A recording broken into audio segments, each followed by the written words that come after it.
এতদিন যার টাকায় তোমরা খেয়ে পড়ে বড় হয়েছো, আজ তাকে খাওয়াবার টাকাটা যদি তোমাদের বউরা দাবি করতে পারে, তাহলে আমি বা মেয়ে হলো। মিনু চুপ কর। আপনি দেখে নেবেন বাবা, আমাদের জন্য নয়, ওই মেয়ের জন্যই আপনাকে মাথা নিচু করতে হবে। আমি 1000 টাকা দেবো। মাত্র 3000? কি গো মা, 3000 টাকা কম হলো? আপনার ছেলে কত মাইনে পায় তা তো আপনি জানেন। আমার একটি মাত্র ছেলে, তাকে হোস্টেলে রেখে পড়াতে হচ্ছে, তার পেছনেই তো সব টাকা চলে যায়। তারপর হাতে যা থাকে সবই তো সংসারের পেছনে চলে যাচ্ছে।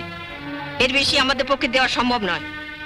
ঠিক আছে, তুমি পাত্র দেখো না, আমি দেখছি কতটা কি করা যায়। কতটা কি করা যায় মানে? তুমি 3000-এর বেশি দেবে কোত্থেকে? বোনের বিয়ের জন্য শেষকালটা চুরি করবে নাকি?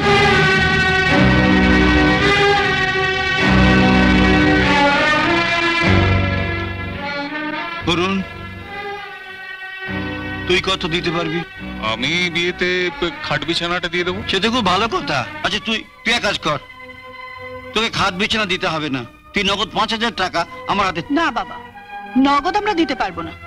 আমার দাদার ফার্নিচারের দোকান থেকে ইনস্টলমেন্টে খাটটা নিয়ে আসবো, তারপর ধীরে ধীরে শোধ করে দেবো।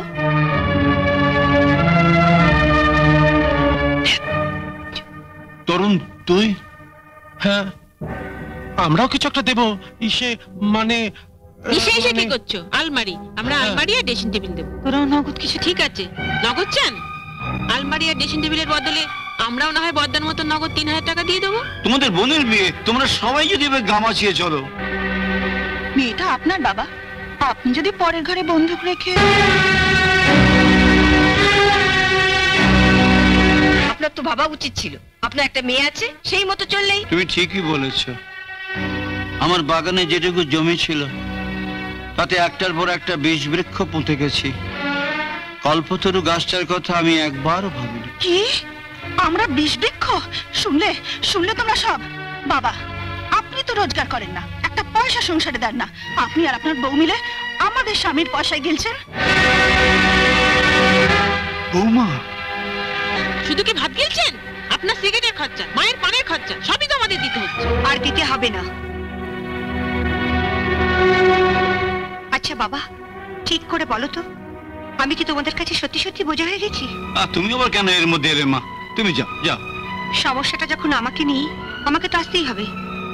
শোনো, তোমাদের আমি সাফ সাফ বলে দিচ্ছি, আমার জন্য তোমাদের কারোর কোনো চিন্তা করতে হবে না, আমি আমার নিজের ব্যবস্থা করে। আর দাদা বৌদিরা, তোমরা ভালো করে শোনো, তোমাদের সংসারে আমি যা যা কাজ করি তার জন্য দিন রাতের একটা ঝি রাখতে গেলেও তাকে খাওয়া পড়া দিয়েও নগদ কিছু টাকা দিতে হতো। তাই তোমরা 3 দাদা বৌদি মিলে আজকে মিটিং করে ঠিক করে নেবে খাওয়া দাওয়া বাদ দিয়ে আমার মাইনে কত হয়। আর তোমরা যেটা ঠিক করবে সেটাই মাস গেলে বাবার হাতে তুলে দেবে। তার থেকে বাবার সিগারেট আর মার পানের খরচ চলবে। এরপরেও যদি বাবা মার খাবার হিসেব চাও তাহলে এটাও ঠিক করে নিও, এই বাড়িতে ভাড়াটি হিসেবে থাকতে গেলে ভাড়া কত দিতে হবে। বাবার বাড়িতে আমাদের ভাড়া দিয়ে থাকতে হবে? বাহ, এতদিন যার টাকায় তোমরা খেয়ে পড়ে বড় হয়েছো, আজ তাকে খাওয়াবার টাকাটা যদি তোমাদের বউরা দাবি করতে পারে, তাহলে আমি বা মেয়ে হলো। মিনু চুপ কর। বাবা, আমি তোমাকে হাত জোড় করে বলছি বাবা, নিজের মেয়ের বিয়ে দিতে না পারো দিও না, কিন্তু যাদের বাবারা তাদের মেয়েদের একদিন এ বাড়ির বউ করবার জন্য তোমার হাতে পায়ে ধরেছিল, আর তুমি একটা টাকা পয়সা নিয়ে তাদের এই বাড়ির বউ করে এনেছিলে, আর আজকে তোমার নিজের মেয়েকে বউ সাজাতে গিয়ে তুমি সেই বউদের কাছে হাত পাতবে? আমি হতে দেবো না। এই তিনটি হচ্ছে লেবাকাতি। শুনলেন বাবা, শুনলেন? আপনার মেয়ের কথা শুনলেন? বাবাকে শোনাবার জন্য তো বলিনি, কথাটা তাদের শোনাবার জন্য বলেছি যারা আজকে মায়ের আঁচল থেকে বউদের আঁচলে গিয়ে মুখ লুকিয়েছে, যাদের কাছে মা বাবার থেকে বউরা সব বড় হয়ে গেছে। চুপ চুপ কর, চুপ কর, চুপ কর। না বাবা, তুমি আমার বিয়ের জন্য এদের কাছে হাত পাতবে না। চলে এসো তো, চলে এসো। যাচ্ছি মা, যাচ্ছি যাচ্ছি। তুই যা, তুই যা। এদের কাছে কিচ্ছু চাইবে না না। না, আমি যাচ্ছি।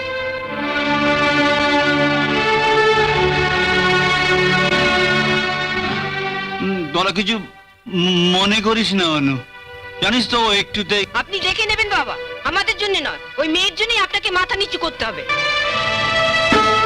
তোমাদের এই কথাতেও যখন আমার মাথা নিচু হলো না, তখন আমি আশা করি কোনো আঘাতেই আমার মাথাকে আর নিচু করতে পারবে না।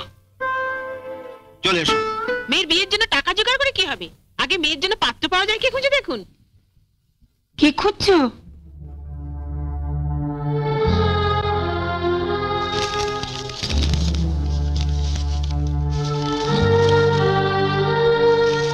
কি খুঁজছো বলবে তো? ইন্দ্রনীলের ঠিকানাটা। ইন্দ্রনীল? সে আবার কে? ভুলে গেলে? ওই যে অ্যাক্সিডেন্টে বাপ মা একসঙ্গে মারা যাবার পরে একটা ছোট্ট মতো ছেলে আমাদের কাছে থেকে লেখাপড়া করতো। ও বাবলু, তার ভালো নাম যে ইন্দ্রনীল, তা তো আমি জানতাম না, এই প্রথম শুনলাম। না না, তুমি আগেও শুনেছ, তোমার মনে নেই। তা হয়তো হবে। তা হঠাৎ রাত দুপুরে তার ঠিকানা খুঁজছো?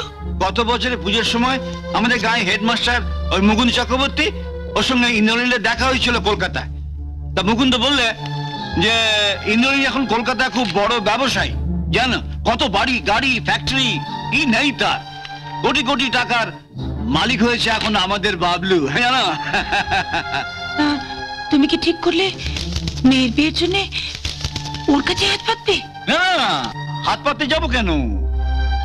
মুকুন্দ আমাদের জানে শুনে ইন্দ্রনীল মুকুন্দের হাত দিয়ে আমাকে একটা চিঠি পাঠিয়েছিল।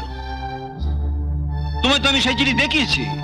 সেই চিঠিতে লেখা ছিল যে ও যে আজ এত বড় হয়েছে সে শুধু আমার জন্য। ও আমাকে এখনো ভুলতে পারেনি, আর সময়ের অভাবের জন্য আসতে পারছে না বলে বারবার ক্ষমা চেয়েছে। ইচ্ছে থাকলে পরে এই এতগুলো বছরের মধ্যে একবারও আসতে পারতো না? চিঠি লিখতে হবে বলে লিখেছে, তুমি গেলে হয়তো চিনতেই পারবে না।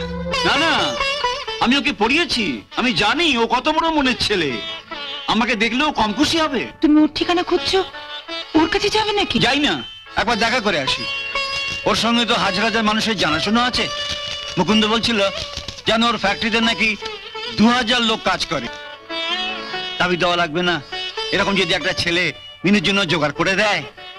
তোমার নদীর সাথে আবার মুরত নেই?